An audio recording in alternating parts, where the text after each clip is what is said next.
That floating kid we've run into a few times now. Looks like he was a test subject in clinical experiments. The Soviets called him the Third Boy. The Third Boy was brought to a lab on the outskirts of Moscow from Czechoslovakia, after which he was due to be sent to a research center in Leningrad, then Siberia, and finally an academic town in Novosibirsk. It doesn't appear that the researchers witnessed the talents we've seen from him, but nevertheless he was quite the popular subject. His latent cognitive abilities suddenly awoke en route to Moscow. According to the report, the Third Boy was easily influenced by other individuals' biofields. Evil thoughts, in particular. They affected his mind like a virus. Extreme anger or resentment, motives for revenge, in other words. Now, during the transport flight to Moscow, the boy was exposed to a powerful mental energy field coming from a certain individual. Ever since, being conscious of his powers, he's become a sort of energy generator. What's unique about him is the way his acute telepathic abilities get taken over by another person's will. The boy began to physically parasitize individuals experiencing extreme anger and codify the host's desires. This includes amplifying the host's natural strengths. Or, in accordance with the host's desires, he can also implant program code in another individual, making them a puppet, essentially. Human neural synapses transmit weak electrical currents between neurons. These electrical currents, though at a level difficult to observe, warp the magnetic field outside the body. The Third Boy is able to pick up these weak fluctuations. Contrary to psychotronics, which involves controlling the human mind, his abilities as a receptor are too high. The emotions he picks up from another individual are amplified and unleashed into his body as they recur in his brain. They turn into microwaves, which then affect the physical world, triggering paranormal phenomena like the spontaneous combustion of organic matter or psychokinesis, moving an object without touching it. There's one other thing. While he's parasitizing a host, the boy's ego gets shut away, allowing the will of the host to take control of his powers, like some annoying static drowning out your own voice. That means he isn't responsible for what's been happening. Somebody's extreme anger has manifested through the Third Boy's powers in ways none of us could have predicted, which would mean this was going on somewhere around us. Looking back on it, a lot of things make sense now. The man on fire, Sahelanthropus, they both came to life thanks to the Third Boy's powers. Everything has been happening through him as a catalyst. We first saw him in the hospital on Cyprus. The boy parasitizing the man on fire's desire for revenge gave him his new abilities in return. He next appeared at the Hamid Fighters Fort where the honeybee was hidden. There, the boy parasitized Skullface's vengeful mind. He controlled Sahelanthropus, making it do whatever Skullface wanted. Same goes for when we extracted Emmerich onto the chopper. When he appeared at the Devil's House in Central Africa, Skullface's will controlled the man on fire via the Third Boy's powers. Everything is clear up to this point. But even the Informant couldn't pinpoint who the host was in the cave within Serac power plant. Sahelanthropus suddenly became active, then crushed not only the man on fire, but Skullface as well. Surely neither of them could have been the host.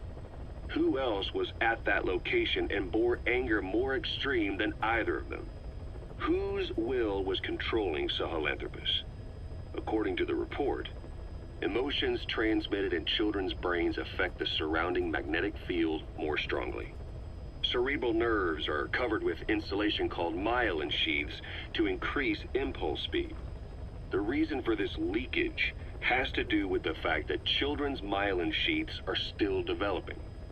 So, how many children do you remember being there? Children with a burning desire for revenge and bearing a grudge against you. I can think of only one. Eli. We don't know what kind of life he's had, but the resentment he's shown toward adults is nothing short of extraordinary. The Third Boy resonated with Eli's mind. And that means Eli bore the strongest animosity of all individuals within the boy's reception range, estimated to be a 3-mile radius, beating out even Volgin and Skullface. The third boy has probably remained hooked on Eli's anger since. You remember at the Devil's House, the third boy showed an interest in Shabani? That must have been his ego making a rare appearance. He may possess abilities far beyond anyone else in the world, but he's still a kid. Maybe them both being kids was enough to bring them together. And if so, maybe with Eli, he isn't feeding off him, but acting in symbiosis with him. So what kick-started the third boy's powers? If we look at the location and time that his plane went down, we can make a pretty good guess. When the plane experienced the first anomaly, it gave an accurate report of its position to a control tower, due north of the Black Sea, 125 miles east of Kiev. Dead south on the Black Sea is Cyprus's Green Line. So the plane's position was directly north of the hospital where you'd been asleep for 9 years. And this anomaly was reported at exactly the same time that you woke up.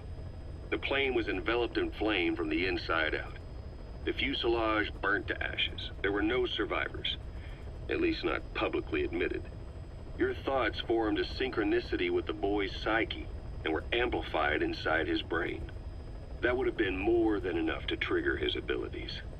Your rage was like a big bang in his head, blowing the lid off his powers. The boy was then secretly moved to the lab outside of Moscow where Volgin was comatose. There, Volgin's thoughts resonated with the boy and he was awakened. Volgin became the man on fire, hell-bent on getting revenge on you. His instincts led him straight to you. Skullface knew Volgin from Operation Snake Eater, or perhaps from even before. Monitoring this pair of extraordinaries, he discovered the hospital and sent his assassin and XOF. Skullface was probably watching the situation from close by. Then, realizing how useful these two test subjects could be, he approached them. Reacting to Skullface's thirst for revenge, this time the boy let Skullface's will control Volgin. Volgin, at times driven by personal revenge, at times through Skullface's will, kept on moving, though his body was little more than dead meat. Perhaps there were moments where even your thoughts affected him as well. But without the boy's power, it was like the plug had been pulled from the socket. Everything was powered by anger, malice, revenge. This is how the end of the report sums things up. Both the third boy and the man on fire were originally test subjects of paranormal research for military applications, like telekinetically controlling the leader of an enemy nation and making him launch a nuke, or stopping the heart of someone on the wrong side of the Berlin Wall, experimenting with latent human abilities. They were used as tools of the Cold War. The boy's only crime was being born with unique gifts. But he was sacrificed on the altar of war. His life reduced to slavery under other people's wills. Turned into a living weapon with no will of his own. And eventually, the only emotion he could feel must have been the desire to get revenge for the hand he'd been dealt. Boss, it's you that awakened the boy's powers. But there's more to it than that. I guess the anger emanating from you was something he could truly relate to.